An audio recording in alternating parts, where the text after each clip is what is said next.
you rocking this number 15, and you liking Patrick Mahomes.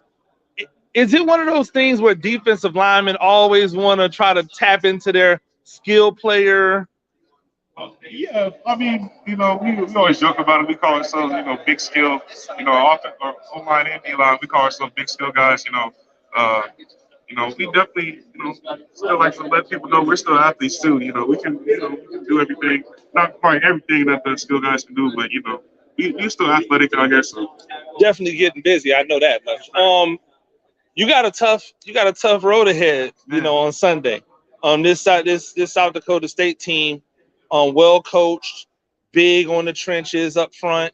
You obviously get to go against one of the best offensive lines in the entire FCS every day in practice. Does that kind of give you the best look you're probably going to have to be able to prepare for a team like South Dakota? Uh, yeah, for sure. I mean, everybody runs their offense a little differently, but against those guys every day. Our scout team does an amazing job of recreating their plays and play calling and movements and different stuff like that. They, try to hone everything down to a T.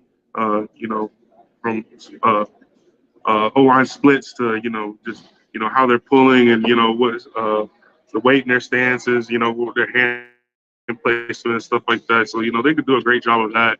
And our guys are definitely some of the best in the country. So it definitely helps us out.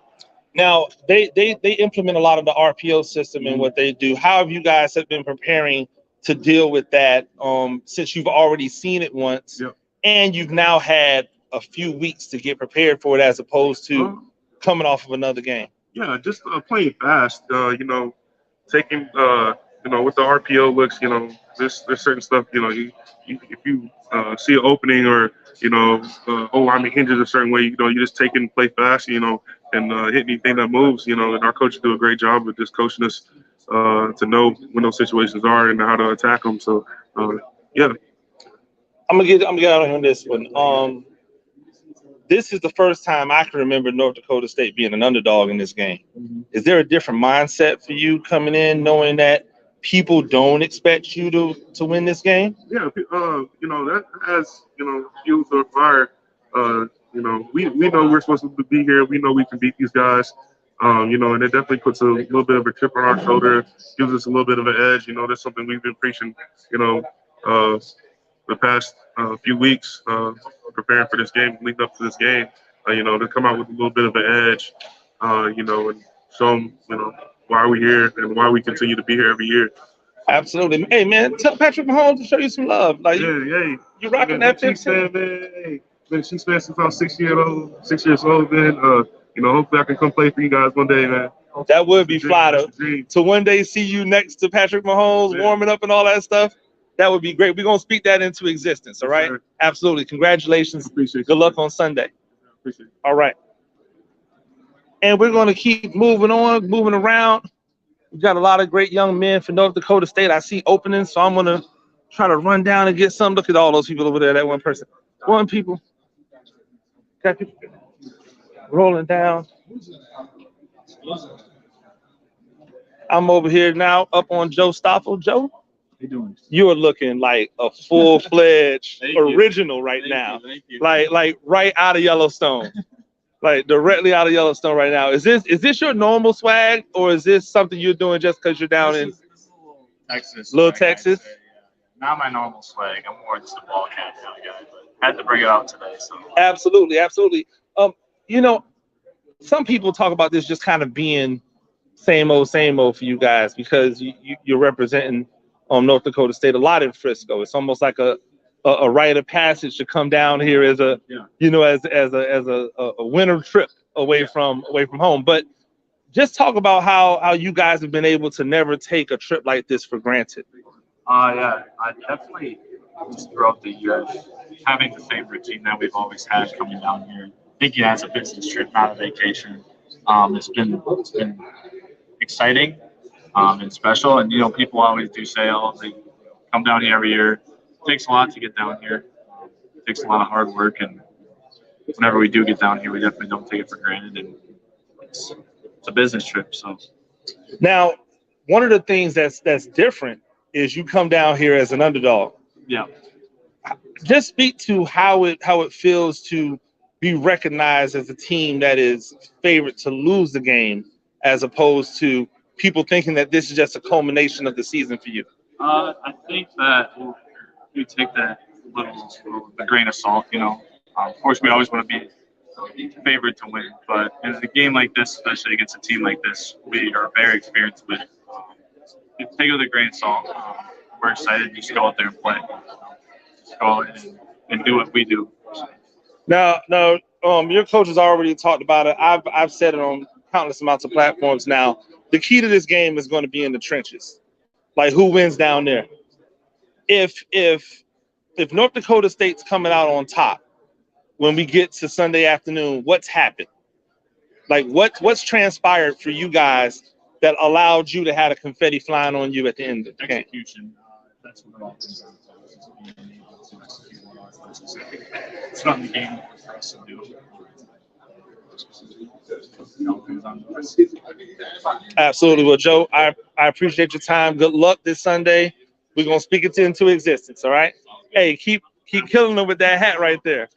Absolutely. Hey, you gotta love when people come out here and they show off their personalities. You see people over there being interviewed in the background. I don't know about the mustaches and people rolling with the mustaches these days.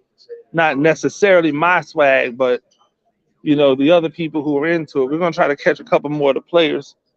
Oh, roll over and get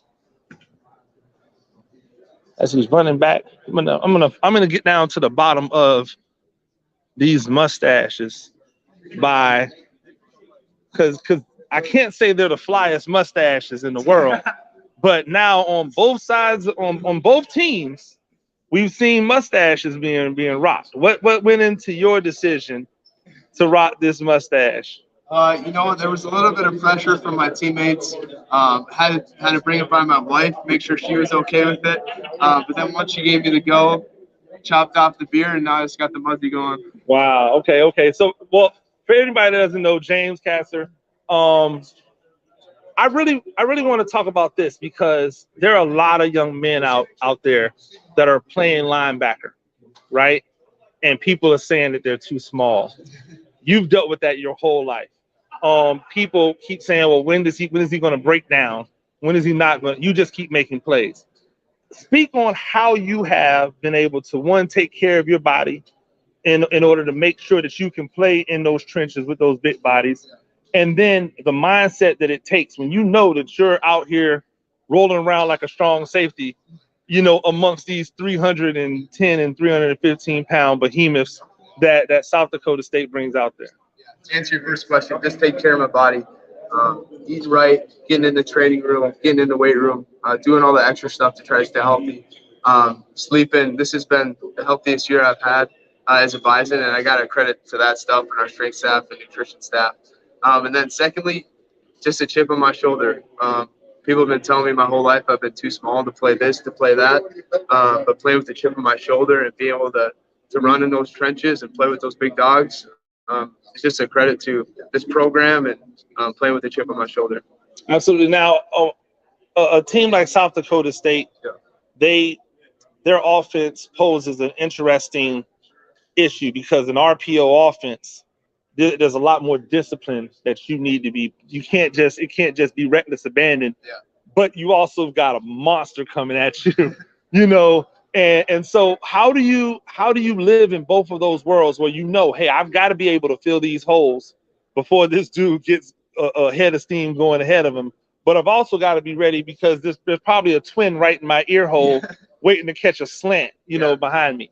Yeah, it's a bit of a catch-22, having to defend the RPO in those slants, glances, but then also fit the run game with Isaiah Davis and a solid back like him. So we're going to have to pick and choose when we're going to rip fits, when we're going to play more patient. And that's just all part of the game inside the game, Is that exciting for you? Like that kind of the chess match, like, hey, you know what? The first time they got a little bit on you, but now you get an opportunity, you get to set the board up again, you get to go at it. Is that a part of it for you now that you've been here so many times that it's like, ooh, this is a really interesting matchup? Yeah, I know when you're playing as a young guy like I did my freshman, sophomore year, you're not really playing that game too much. But as you get more reps under your belt, more games under your belt, you really start to learn how to play that game within the game, the chess match of when you're doing what, how you're doing it, the technique, and switching up during the game. And so, yeah, it is exciting as you get older. I think the game gets more and more fun as you learn it better.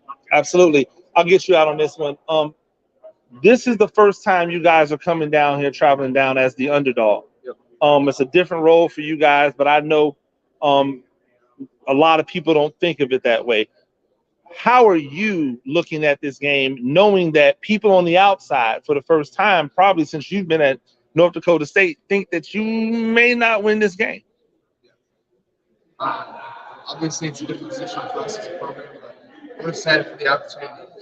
I think it just makes it chip on our shoulder bigger to be an underdog, and hopefully we can prove the country wrong on Sunday. Did the family and the wife make the trip down, or they? Yeah, they drive? Oh. Yeah, they drove from Fargo. That is for the birds. Yeah. What are I know there's no more driving for me. I've said anything beyond five hours, I'm jumping on a plane from now on. I'm from Tampa, but I live in Savannah, so it's like I could have drove over here, and then it was like, let's just jump on a plane. So yeah, they're loyal fans for sure. They're driving to every game. Well, she's got no other choice, right? She's booed up for life. She's got to be here, you know. Yeah, she does. Just how important is it to have family be a part of this journey that you're on now, especially, you know, being married and then also with the parents, and like it really feels like a family affair when you guys are out here. Yeah, it is, and that's part of the Bison culture. I think it's just that family affair, and it's been super fun to have my wife along with me on this journey, and having my family being from St. Cloud, having my family come up to Fargo, seeing those games. I think all 9 of my siblings have come to a game at some point, and so it's just been awesome to be able to have that. That's good. Thank you. Yeah. Good luck. Make sure you eat your Wheaties, obviously, because it's going to be a slobber knocker. This is going to be one in the trenches.